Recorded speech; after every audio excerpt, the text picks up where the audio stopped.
اللهم صل على سيدنا محمد وعلى آل سيدنا.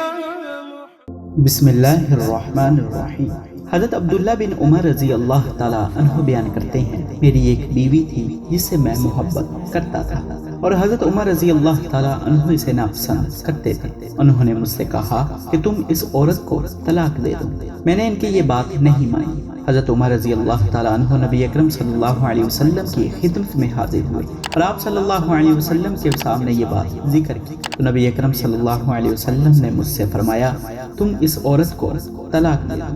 حضرت انس بن مالک رضی اللہ تعالیٰ عنہ بیان کرتے ہیں، نبی اکرم صلی اللہ علیہ وسلم نے ارشاد فرمایا جو شخص یہ چاہتا ہو کہ اس کی عمر لمبی ہو، اس کا رزق زیادہ ہو، اسے اپنے والدین کے ساتھ اچھائی کرنی چاہیے اور رشتہ داروں کے ساتھ اچھا سلوک کرنا چاہیے. حضرت معاذ بن انس رضی اللہ تعالیٰ عنہ نبی اکرم صلی اللہ علیہ وسلم کا یہ فرمان نقل کرتے ہیں، جو شخص اپنے والدین کے ساتھ اچھا سلوک کرتا ہے اس کے لیے یہ خوشخبری ہے کہ اللہ تعالیٰ اس کی عمر میں اضافہ کر دے گا.